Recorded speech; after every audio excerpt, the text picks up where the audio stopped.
Happy Hump Day. Perhaps you've shared these words before with a child, or perhaps you've heard these words spoken to you. Something along the lines of this: that is no way to speak to your mother. Or that is no way to speak to your father. See, usually those words are shared when a child has just shared inappropriately the emotions that they're experiencing. In a sense, what they're sharing is very real. What they're expressing to their parents is what they are indeed feeling, although it may have come out inappropriately. And this got me thinking, is there an inappropriate way to speak to God? Is there an inappropriate way to speak to our Heavenly Father? See, some might say it's inappropriate to question God. Or some may say it's inappropriate to get angry or frustrated with God. And when we show that anger, some might even say that's no way to speak to your Heavenly Father. Although when I look at the Psalms, I see a completely different way. See, the authors of the Psalms were credited with having a strong and vibrant faith. And yet many of the Psalms are filled with this raw type of emotion. They're willing to be vulnerable and very real with God, often questioning what God is doing and even showing anger and frustration towards God. The writers of the Psalms did not hesitate to share their struggles and their trials with God.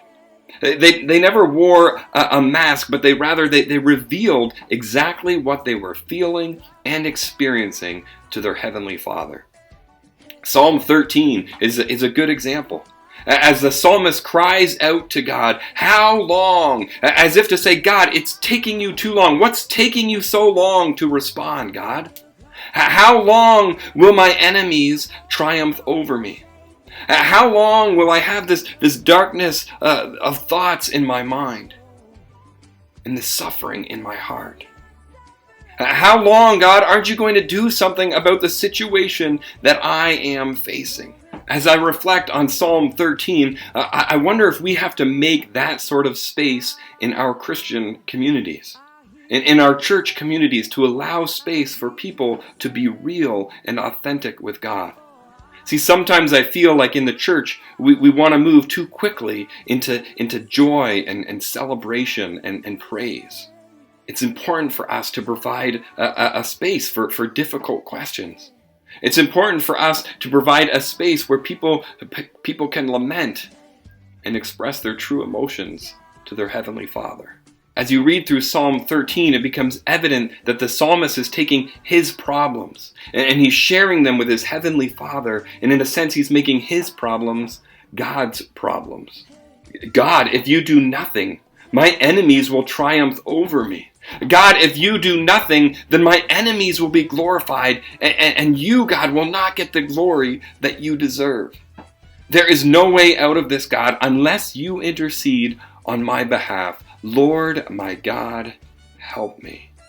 Friends, we have been through a lot these past few weeks. We too need to be real to God. Perhaps we can follow the psalmist's lead in what he's modeled for us. We too may cry out, "How long? How long will this pandemic last? How long will the oppressed continue to suffer injustice? Why, God, why does it seem as though the enemy triumphed this past week in Nova Scotia?" We can't comprehend how one individual can take 22 people's lives and just end them. And we ask a question that we may never get the answer for. Why? Why, God, would this happen? And it's in our being real with God that we are demonstrating a strong faith, a vibrant faith. For faith is being willing to bring our requests to God.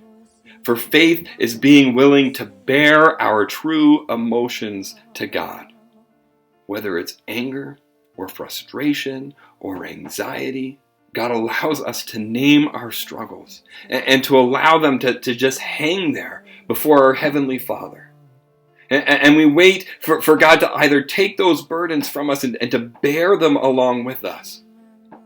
Or we wait until there's a time for us to move on.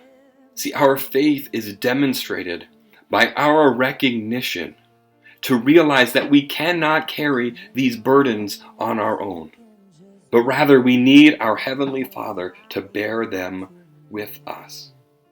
The author of Psalm 13 is able, after being honest with God and sharing his frustration, the author is able to move to that place of hope. And we don't know how long it took for them to get there. But they did. Eventually in verse 5 we read, "But I trust in your unfailing love." The Hebrew word there is chesed. And it's an unending kindness. It's an unconditional love. It's an undeserving love that God has shown to them.